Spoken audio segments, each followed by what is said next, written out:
नमस्कार, मैं हूं आपका दोस्त आलोक कुमार। अभिवादन स्वीकार कीजिए मेरा।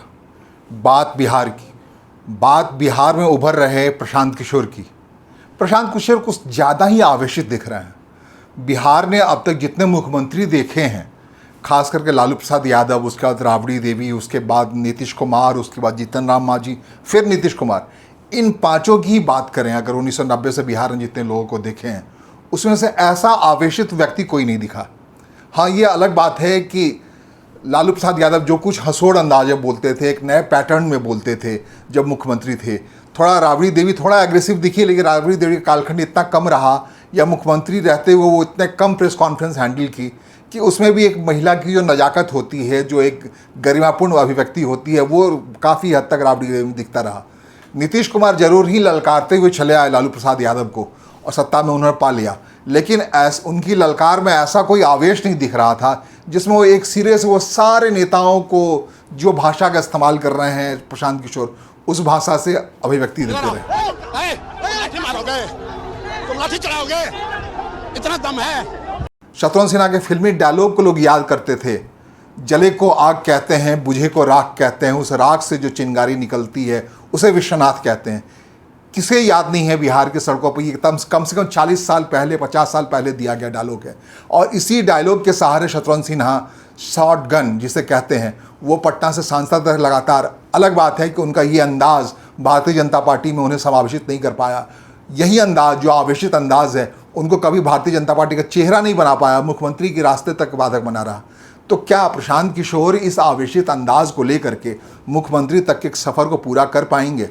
ये एक बड़ा सवाल है। बिहार के लोगों में इस ढंग के व्यवहार को पचा लेना नहीं है, स्वभाव में नहीं है। वो थोड़े अकड़ के कोई नेता बात करे इसे स्वीकार नहीं करते हैं। वो हमेशा इस बात को स्वीकार करते हैं, नेता हमेशा मीठा मीठा बोले, जनता कड़वा कड़वा बोले।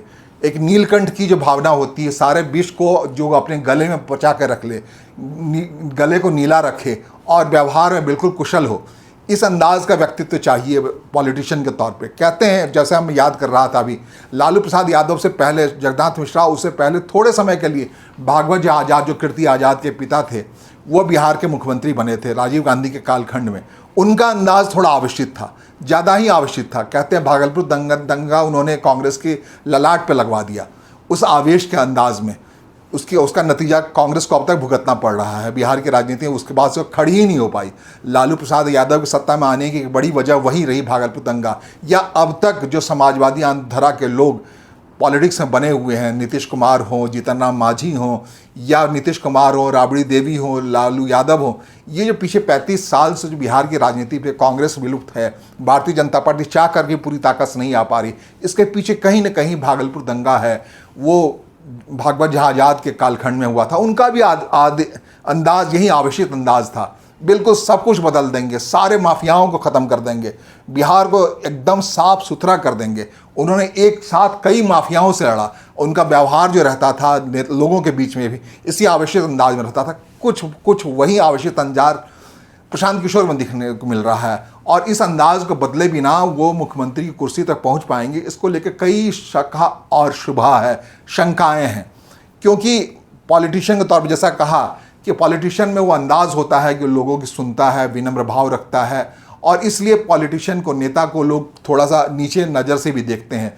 उनको मानते हैं कि इसको कुछ भी कह दो ये बात चल जाए। लेकिन प्रशांत किशोर को आप कुछ कह के देखिए कैसे वो रिएक्ट करते हैं। रिएक्शनरी नहीं होता है नेता उस विष को अपने पास संभाल के रखता है। जो वक्त आता है तो विष के जरिए लोगों को बर्बाद करने का भी काम करता है। लालू प्रसाद यादव भी कोई एग्रेसिव नहीं थे, अपने लोगों के बीच थे, उनके पास पहुंचना मुश्किल था, लेकिन वो जो भी बोलते थे, मंच से बोलते थे, तो उनका हंसोड़ एक अंदाज होता था, कनेक्ट करने का अंदाज होता था। नीतीश कुमार भी आए थे थोड़े आवेशित अंदाज में, लेकिन आखिरकार उनका जो विनम्र भाव है वो बड़ा मशहूर है। लोगों के बीच बड़े विनम्रता से पेश आते हैं। भले ही उनकी पूरी सरकार ब्यूरोक्रेसी के जरिए चलती है, ब्यूरोक्रेट्स तने हुए दिखते हैं, लेकिन नीतीश कुमार लोगों के बीच बड़े विनम्र भाव से जाते हैं। आरसीपी सिंह उनके एक नेता हैं जो अब जनसुराज में आ गए हैं। उनका व्यवहार देखिए, काफ़ी हद तक नीतीश कुमार से मिलता जुलता है। बड़े विनम्र छवि के दिखते हैं वो, अंदर से भले ही ठोस हो, लेकिन लोगों के बीच जब जाते हैं। जीतन राम मांझी एक एग्जाम्पल है, जो अभी प्रशांत किशोर के सामने हाथ जोड़ के कह रहे हैं उनके आवेशित अंदाज के कि भाई इनसे टकराना क्या। और प्रशांत किशोर को देखिए, उनके लिए सम्राट चौधरी भी फर्जी, दिलीप जायसवाल भी मर्डरर, उनके लिए लालू प्रसाद यादव भी बिहार को जंगल राज लाने वाले, उनके लिए नीतीश कुमार भी बीमार। नीतीश कुमार की मानसिक हालत ये नहीं है कि वो सीएम के पद पर बने रह सकते हैं। जो व्यक्ति, हमने तो कहा था कि अपने मंत्रियों का नाम बता दो, मंत्री का नाम तो छोड़िए, प्रधानमंत्री का नाम ही भुला गए स्टेज पर।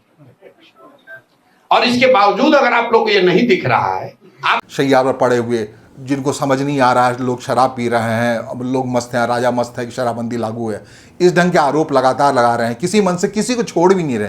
तेजस्वी को नौवीं फेल, किस ने किस के बाद को किन किन विशेषणों से नहीं विभूषित किया हाल के दिनों में प्रशांत किशोर, ये देखिए अपने अंदाज में। जो कोई भी उनके सामने आता है उनकी इसी अंदाज में धज्जी उड़ाते हैं। एक बात और बता दूं, पूरे परिप्रेक्ष्य में जो नज़र आ रहा है वो ये बात नज़र आ रही है कि अगर चुनाव के मौके पर कांग्रेस एक्टिव हो गई, अभी राहुल गांधी की पदयात्रा शुरू होने वाली थी, न जाने किस कारण से वो रुक गई है।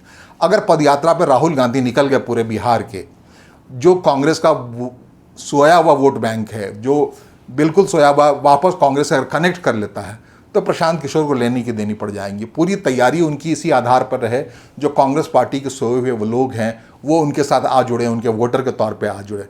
कन्हैया कुमार के एक्टिव पदयात्रा से उनको नुकसान हुआ है काफ़ी हद तक।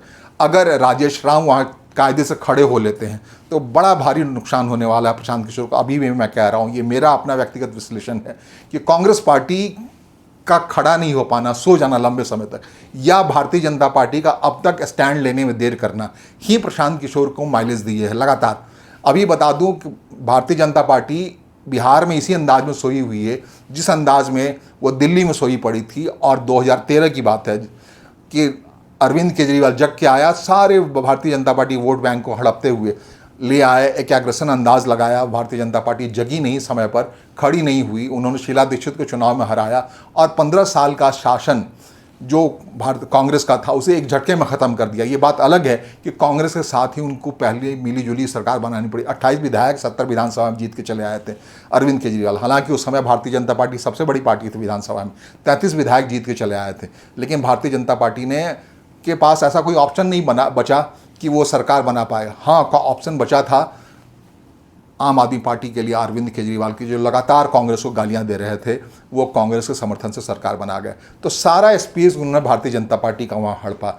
जो एंटी कांग्रेस वोट था, जो भारतीय जनता पार्टी का वोट था, भारतीय जनता पार्टी कोई कांग्रेस वहाँ दिल्ली में कोई चेहरा नहीं खड़ा कर पाई और एक खड़े चेहरे के तौर पे वहाँ खड़े हो गए अरविंद केजरीवाल, उनको उनका लाभ मिला। ये अगर आपको लग रहा है 2011 की बात, 13 की बात ज़्यादा पुरानी है, 2023 की बात करते हैं, तेलंगाना की बात करते हैं। तेलंगाना में यही हाल हुआ। लगातार कांग्रेस पार्टी और भारतीय जनता पार्टी एक रास्ता ढूंढ रही थी किस ढंग से बीआरएस को, केसीआर को सत्ता से उतारा जाए। वो लगातार वहाँ बने पड़े थे अपने हिसाब से, कोई ऑप्शन नहीं मिल रहा था। सेकेंड पार्टी थी जरूर वहाँ पर भारतीय जनता पार्टी, लेकिन भारतीय जनता पार्टी के पास कोई ऐसा चेहरा नहीं मिल रहा था जो केसीआर के खिलाफ खड़ा हो पाए। एक कांग्रेस पार्टी ने एक चेहरा बोरो किया था जो कि टीडीपी का भले ही विधान परिषद सदस्य था, उससे पहले वो भारतीय जनता पार्टी के एबीवीपी का नेता था रेवन्ना रेड्डी, जो अभी वहाँ के मुख्यमंत्री हैं। उसको उन्होंने वहाँ प्रदेश अध्यक्ष पहले बनाया 2021 में, और 2023 के चुनाव के समय उसके सीएम के चेहरे के तौर पे इस भारतीय जनता पार्टी या संघ की पृष्ठभूमि वाले व्यक्ति को चेहरा के तौर पे पेश किया। उसका सीधा फायदा कांग्रेस पार्टी को मिला। अचानक से वो पूरी तरीके से जो एक दुर्ग बना रखा था बीआरएस ने, उसे ध्वस्त किया और वहाँ पे कांग्रेस पार्टी की अस्वाभाविक तरीके से एक अचरज भरे अंदाज से सरकार बन गई। ऐसा ही क्या कुछ बिहार में होने वाला है। वहाँ कांग्रेस सोई पड़ी है, थोड़ा बहुत सुसुप्ता स्थान, थोड़ी जगने की कोशिश कर रही है। कन्हैया कुमार की एक्टिविटीज़ हो, पप्पू यादव की एक्टिविटीज़ हो, या राजेश राम की एक्टिविटीज़ हो, लेकिन वहाँ पे वो सब कुछ जगह होने के बावजूद उसी महागठबंधन में है, उसी तेजस्वी यादव के नेतृत्व में है, जिसके पिता ने कभी कांग्रेस से पूरा साम्राज्य ही बिहार का हथिया लिया था। तो क्या उसकी पिछलग्गू बन करके कांग्रेस पार्टी अपनी जगह होने का एहसास करा पाएगी?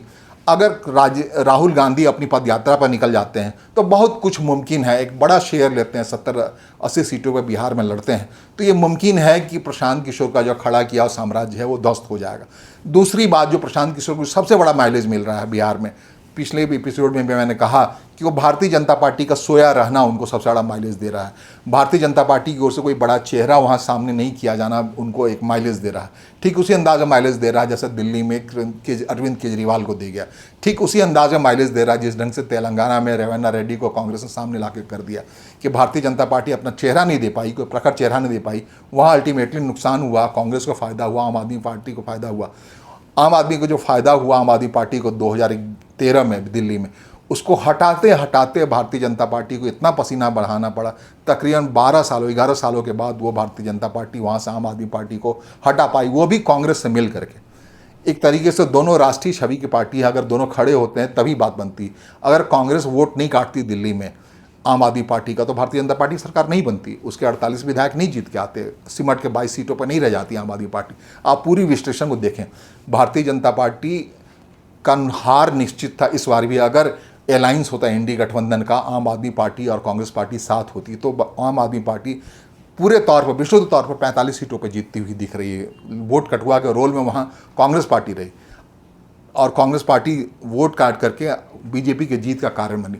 तो यही स्थिति है बिहार की राजनीति। बिहार की लोग राजनीति को बखूबी समझते हैं, प्रवासी बहुत बड़ी संख्या में, तो उनके लिए मैं ये बात कह रहा हूँ कि अगर बिहार के मौजूदा हालात को देखना हो, उन्हें उसे समझना हो, तो ज़रूर उनको हाल के चुनाव, दिल्ली के चुनाव को देखना चाहिए, 2 साल पहले तेलंगाना के चुनाव को देखना चाहिए। एक नया हीरो एक जो बन के निकलता हुआ, उभरता हुआ दिख रहा है बिहार में, जो पूरी तरह से छाया हुआ है। जितने नारद के लोग हैं, मीडिया के लोग नारद कहते हैं, नारद के लोग उनके साथ हुए पड़े हैं, सबको दिखता जा रहा है इस सोशल मीडिया के प्लेटफॉर्म पे कि बहुत आगे निकल गए हैं प्रशांत किशोर, अब बड़े माइलेज में निकल गए। लेकिन जो उनका ये आवेशित अंदाज है, क्या वोट पैटर्न में कन्वर्ट हो पाएगा? क्या बिहार के लोग जो विनम्र भाव के नेता को पसंद करते हैं, वो वोटिंग के समय स्वीकार कर लेंगे प्रशांत किशोर को?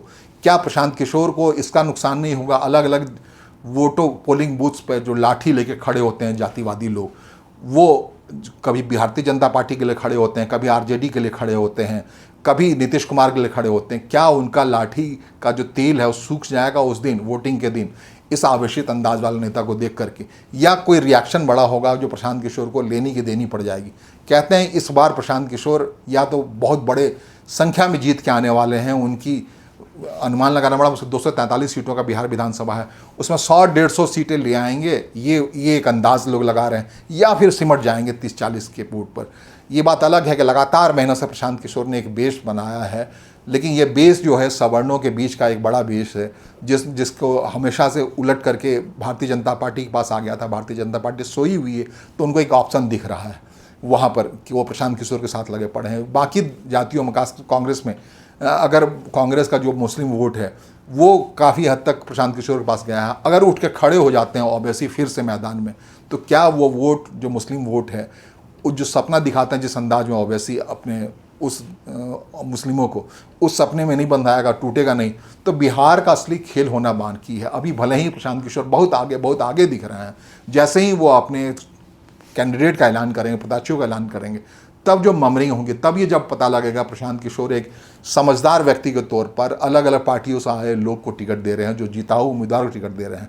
तो अभी तक जो बहुत सारे लोग उनके पीछे लगे पड़े हैं इस उम्मीद से, हर सीट पे 8-10 लोग लगे पड़े हैं जो पहली बार चुनाव लड़ने की उम्मीद में जा रहे हैं।